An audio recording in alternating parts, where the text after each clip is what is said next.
Good morning, everyone. I hope you all are doing well today. Okay, you're welcome back to our to this video. Okay, another segment. You're welcome. Okay, from our previous video, we talked about accurate ovulation calculation. Okay, if you haven't seen that one, please go and check the previous video on cycle and ovulation calculation. Okay, so you can understand this video properly. Okay, so this is a continuation from our previous video. Now this one we're talking about in today's video, we're talking about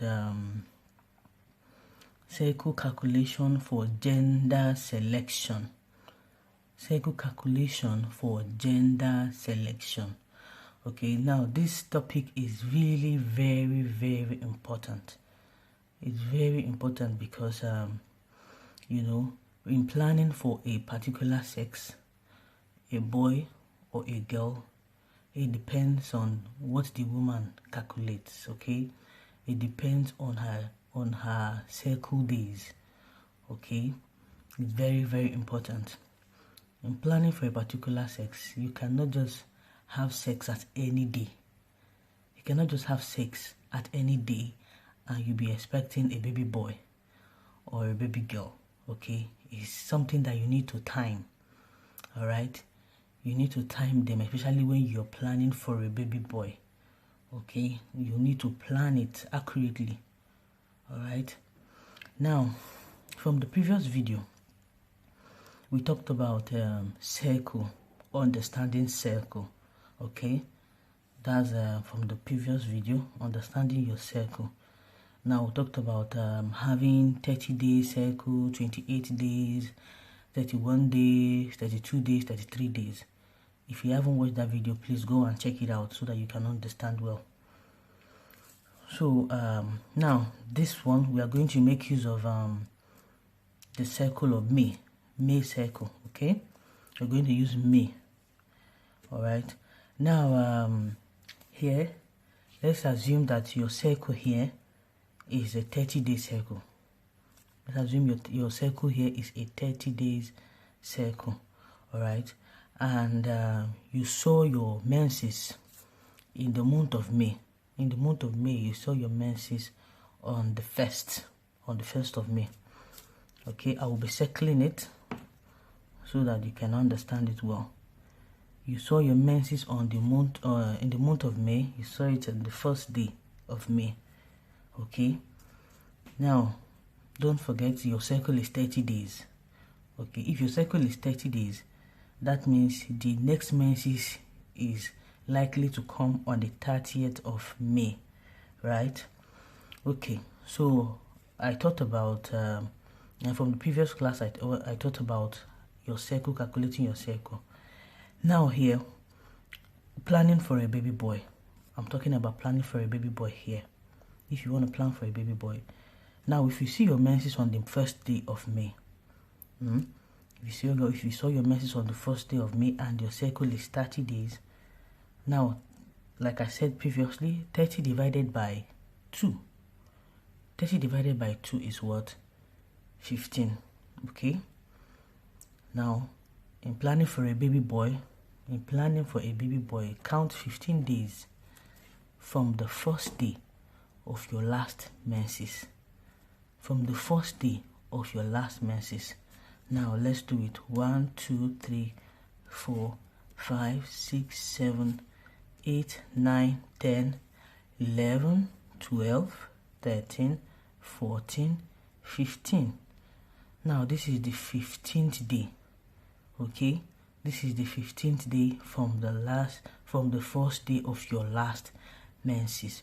Okay, now your ovulation is most likely to happen on this day. That is if you're planning for a baby boy.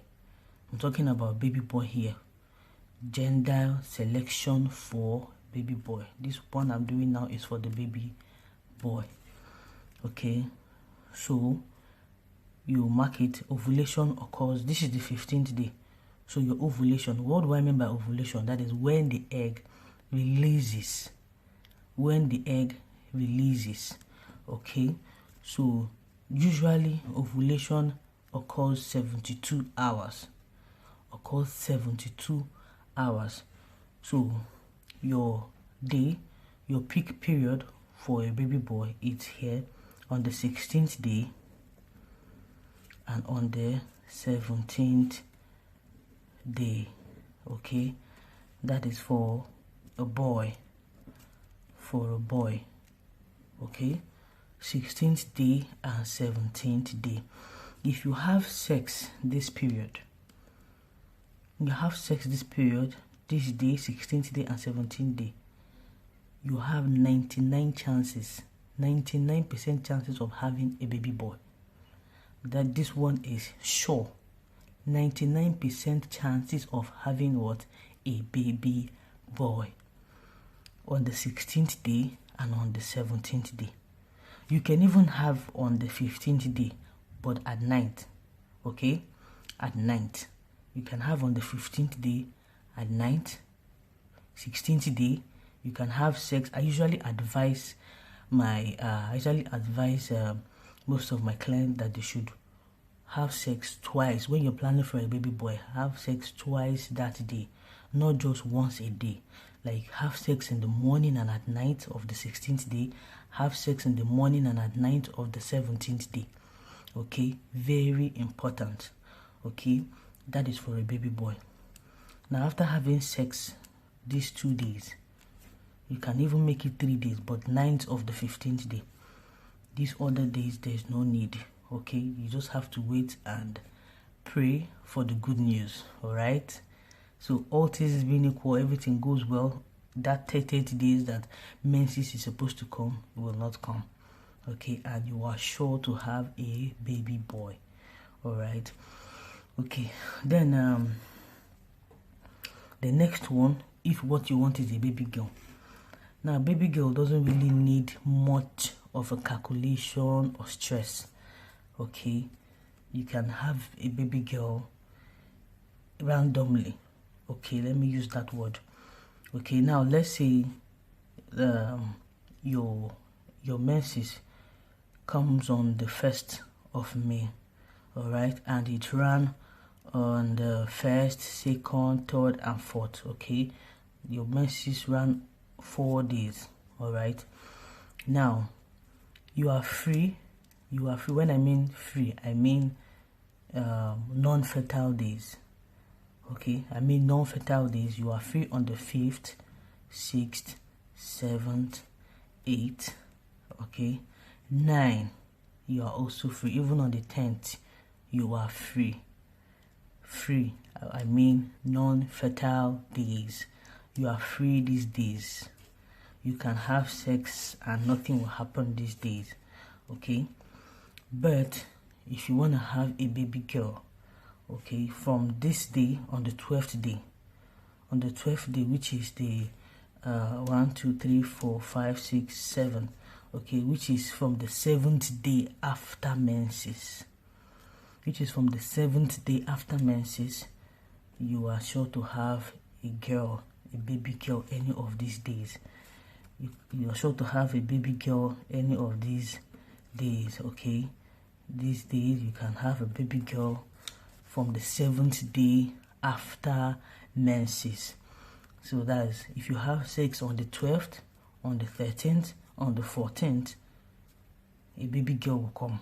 All right, so if you're planning for a baby girl, you can have sex any of this day and you have a baby girl.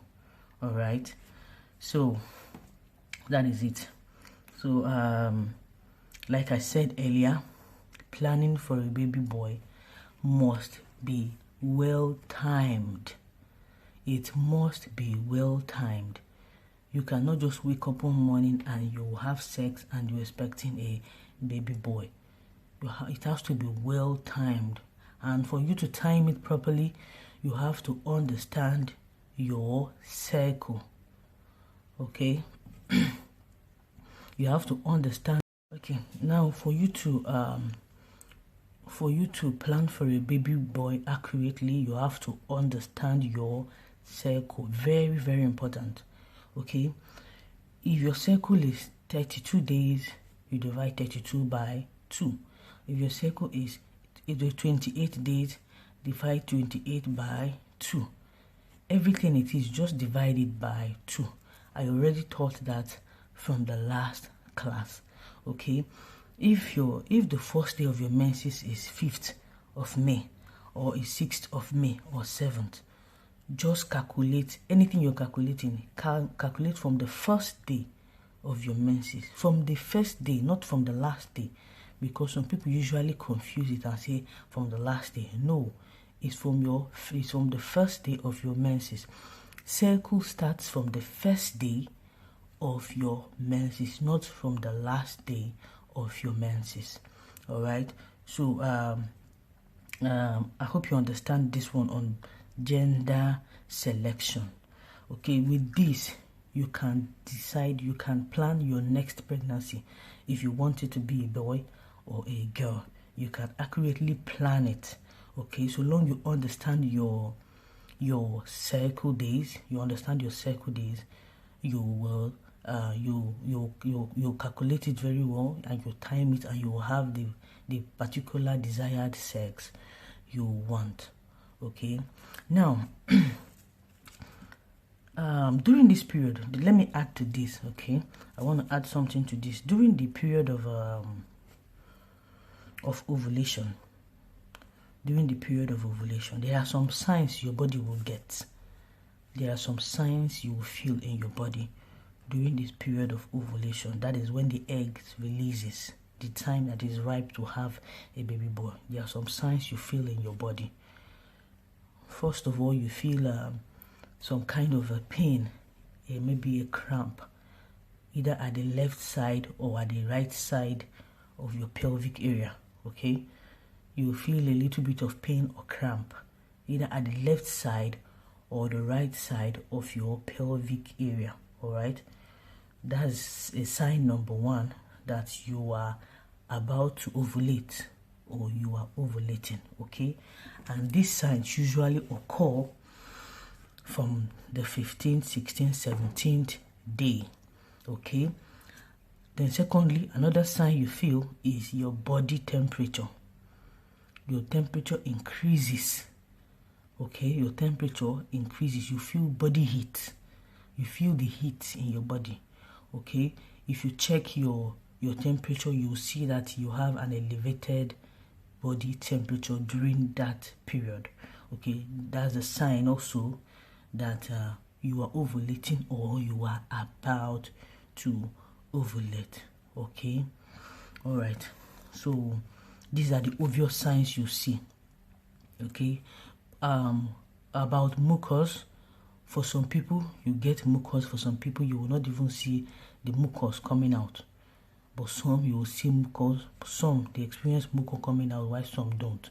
But these are the obvious signs that your body is releasing egg at that moment. Okay, body heat and pain or cramp at the left side or the right side of your pelvic area. Okay, like somebody like me, I usually feel a little bit of headache as well. Okay, not for everybody. Okay, you can feel a little bit of headache. All right, so these are signs. Okay, so you need to understand your body. You need to understand your body language to enable you know when it is safe for you to have sex, when it's not safe, when it's safe for you to plan for a baby boy, when it's not safe, or when you're ready to have a baby girl. Okay, you need to understand your body language. Okay, all right. Now with this cycle calculation, both for the ovulation, the previous video I did, and this one, okay, you would understand when it is free for you. If you don't even want to have sex, you don't want to conceive, you will understand when to have sex and when not to have sex, when you're ready to have a baby and when not, when you don't want to have a baby. Instead of using family planning with this cycle calculation, okay, you will understand your body better, know when you are free and when not to free, when you are not free, okay, and you can also know when to have sex and when not to have sex, okay. This is a natural method, natural prevention method for pregnancy. Instead of using family planning, this is the natural planning. All right, okay, so that is it.